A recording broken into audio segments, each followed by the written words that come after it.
seja bem-vindo para a nossa terceira aula do curso EAD Olhar para as Diferenças. Hoje, o desafio nosso é justamente discutir as diretrizes e objetivos da assistência social no Brasil.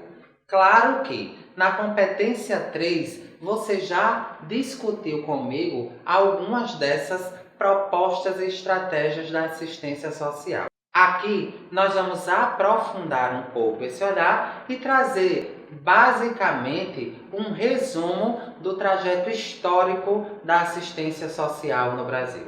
Primeiro eu quero que você reflita sobre a seguinte questão. Na proposta do trabalho da assistência social, nós precisamos considerar a oportunidade de trabalhar com a vida, não com o pobre, não com o pouco, não com o menos. A proposta hoje da assistência social é centrada na garantia de direitos para a promoção à vida. E aí, quando a gente trabalha na perspectiva geral, eu consigo compreender que o desenvolvimento da assistência social no Brasil apresenta conceitos principais e primordiais para sua execução. A primeira delas seria os processos de interação social. É de extrema importância que a interação social esteja presente na nossa atuação, bem como a percepção mais aprimorada para as condições de vulnerabilidade e potencialidades dessa família. Também tem a ver com os processos de comunicação, atitudes desses sujeitos dentro de um contexto social, os processos de sociabilização no contexto geral, os grupos nas quais esses sujeitos pertencem e, basicamente, os papéis sociais que eles ocupam. Você, claro, por atuar na assistência social, já deve saber que falar em assistência social no Brasil é falar numa sopa de letrinhas. Ou seja, muitas vezes o profissional chega no serviço e não sabe, por exemplo, ou não consegue associar as siglas aos seus conceitos. Então, a assistência social, ela traz desde LOAS, SUAS, ao que nós chamamos de CRAS, CREAS, que isso também será discutido ao longo das nossas aulas e das nossas competências. Agora eu queria me deter um pouco mais na estrutura e no processo histórico do SUAS, que nós chamamos de Sistema Único de Assistência Social, no Brasil. Como isso ocorreu, como foi esse processo histórico, e acredito que você já deve saber que não foi um processo fácil.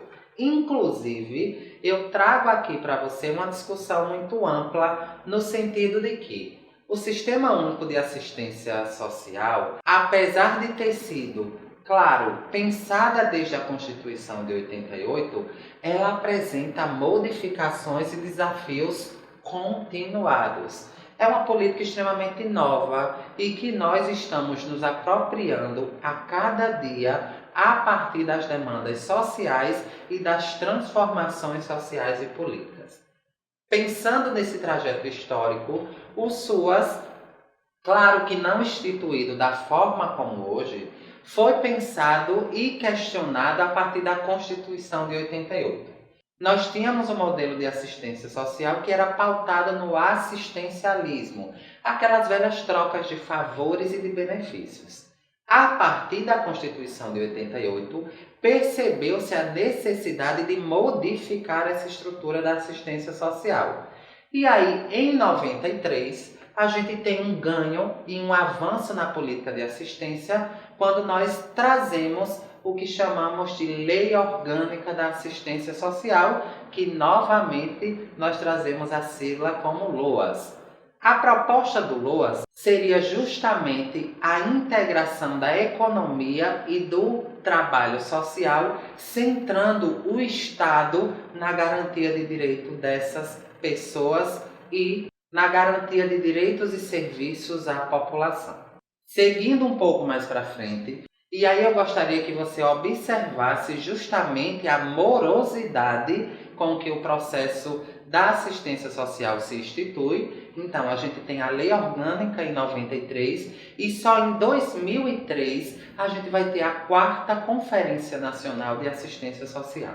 Só em 2003 é que a gente começa a pensar no que hoje nós chamamos de sistema único. Primeiro, a partir da estruturação da LOAS, que seria a Lei Orgânica da Assistência, nós passamos a pensar numa política estrutural e que fosse unificada para que a execução dessas ações de garantias de direitos fossem fortalecidas. E aí, em 2004, surge o que nós chamamos de Política Nacional de Assistência Social, e com ele todos os marcos legais que hoje subsidiam a atuação da assistência social. Em 2005 surge o Sistema Único de Assistência Social, SUAS, que traz para a gente a mesma estrutura de sistema do SUS, claro que com perspectivas e ações diferentes. O Sistema Único de Assistência Social, ele veio trazer, a partir do sistema público descentralizado não contributivo, a garantia de seguranças, como seguranças de sobrevivência, de vida, alimentação, garantias de direito, seguranças de superação de violências sexuais e violências sociais, entre tantas outras contribuições. Então, o SUAS surge para a gente em 2005 como um marco importantíssimo na gestão da assistência social no Brasil. E aí é nesse modelo que a gente rompe com as barreiras do assistencialismo e passa a tornar a assistência social enquanto política pública no Brasil. Claro que atualmente a gente vem passando por diversos desafios, mas isso faz parte, inclusive, do processo metodológico do Sistema Único de Assistência Social. Quando a gente fala em assistência, nós falamos de alguns termos de proteção, o que estaria centrado nos termos de proteção trazidos pela assistência social. Primeiro, a gente vai falar de uma política de assistência social pautadas em benefícios e transferências. Nessa perspectiva de benefícios, aí a gente inclui uma série de fatores como o BPC, benefício de prestação continuada, Bolsa Família, ou seja, benefícios que foram trazidos no escopo do Sistema Único de Assistência Social para a superação das vulnerabilidades sociais.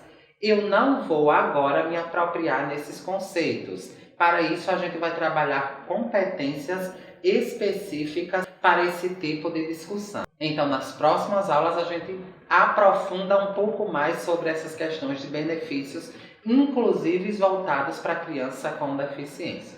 Na ideia dos termos de proteção, nós temos também a necessidade de identificar o que seriam fatores de não proteção, que seriam fatores de desproteção e, consequentemente, de vulnerabilidade social. Na ideia de termos de proteção da assistência, nós também identificamos quais seriam os recursos e serviços que poderiam assistir esses indivíduos que foram ou tiveram seus direitos negados e violados. E, por fim, também trazemos o que nós chamamos de vigilância socioassistencial, que seria uma forma de acompanhar os serviços ofertados, bem como a qualidade desses serviços. Nessa estrutura do Sistema Único de Assistência Social, nós também tivemos avanço no que seria aumento do sentimento de pertença, promoção de uma proteção mútua, aumento da garantia dos direitos. Então, o mote do desenvolvimento das políticas sociais e públicas da assistência social também previu o fortalecimento de função protetiva para a família, bem como o protagonismo da família no desenvolvimento de tais políticas, ou seja, a participação, como a gente viu na aula 2, com o processo de matricialidade familiar. Para que a gente entenda a assistência, a gente vai precisar compreender um aspecto importantíssimo, que seria o conceito de vulnerabilidade social. O que seria vulnerabilidade social? Primeiro, a gente precisa compreender que vulnerabilidade social não vai estar atrelada unicamente ao que nós identificamos como processo de renda, ou seja, como questão financeira da família. Vulnerabilidade social é um conceito amplo que envolve processos de sofrimentos conflitos sociais, insegurança, desamparo da família ou da sociedade e também a renda familiar, que é um fator considerado no âmbito da vulnerabilidade social. Na estrutura da política de assistência social, o conceito de vulnerabilidade social ele passa a ser um conceito muito amplo e não está unicamente restrito às condições financeiras da família. A gente sabe que as condições financeiras é um fator agravante nos processos de vulnerabilidade, no entanto, existem algumas outras características específicas para que a gente considere vulnerabilidade social. Uma delas seria as consequências naturais que envolvem as grandes enchentes, catástrofes naturais e que coloca a família em situações de vulnerabilidades num contexto geral. As de saúde, que apresentam vulnerabilidades, inclusive na manutenção da família no que diz respeito ao contexto de sustento. Os riscos ligados ao ciclo de vida, que envolve aí violências sexuais, violências físicas e violências contra a própria vida. Os sociais, como a gente já viu, que envolve processos econômicos ou até riscos de grupos sociais. Os ambientais, que está muito próximo aos processos naturais. E os políticos, que seriam as faltas de investimento nas políticas sociais. Já que a gente entendeu o conceito agora de vulnerabilidade, eu quero trazer para você os princípios e os objetivos da Política Nacional de Assistência Social. O primeiro deles seria a universalização dos direitos sociais. A partir do SUAS, todo sujeito e cidadão tem direito à universalização dos seus direitos e garantia deles. Também o respeito à dignidade do cidadão seria um eixo norteador para o princípio da Política Nacional de Assistência Social. Em concordância com isso, nós temos também o direito aos serviços de qualidade, ou seja, a oferta de um serviço qualificado e com profissionais totalmente formados e aptos a contribuir com o desenvolvimento da política, e a igualdade de direito no que concerne ao acesso de atendimento sem restringir raça, cor, orientação sexual, entre outras características. Quando a gente fala dos objetos da Política Nacional de Assistência Social, a gente traz a proposta de enfrentar as desigualdades, seja elas quais forem, garantir as condições necessárias para os atendimentos sociais através da oferta desses serviços qualificados, fortalecer os programas e benefícios socioassistenciais que garantem a proteção desses indivíduos, bem como a prevenção de possíveis riscos ao contexto da sua vulnerabilidade, e focar as ações no âmbito e no contexto familiar, como a gente já vem abordando a centralidade nessa família. Na estrutura da assistência social, acredito que você já tenha conhecimento disso, nós distinguimos e temos duas áreas distintas, que seria a proteção social básica e a outra seria a proteção social especial. A proteção social básica, ela está centrada no atendimento e no âmbito do Centro de Referência de Assistência Social, conhecido popularmente como CRAS. E a proteção social básica seria a porta de entrada dos sujeitos para a garantia das políticas sociais básicas. Isso envolve documentação civis, o próprio acompanhamento do PAIF, o serviço de convivência e fortalecimento de vínculos e benefícios assistenciais, como o programa Bolsa Família e o benefício de prestação continuada BPC. Já na proteção social especial, o acompanhamento dessas famílias tem um olhar específico e nesse contexto elas se subdividem em média complexidade e alta complexidade. Lembrando que, nesse momento, a proteção social especial ela está centrada para vínculos familiares que já foram totalmente rompidos. E aí, a perspectiva da média complexidade é trabalhar com violências mais específicas, ou seja, quando o direito do cidadão já foi violado. E aí, esse acompanhamento se dá de ordem especial a partir do PAEF e através da média complexidade.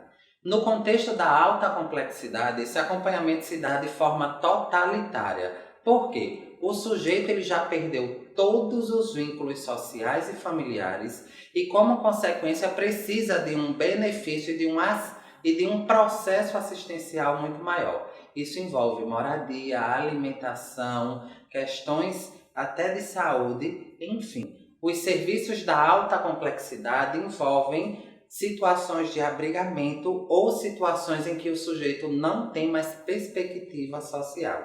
A média complexidade, ela atua nos conflitos e nos direitos violados, mas em contrapartida buscando restabelecer esses laços e vínculos sociais e familiares.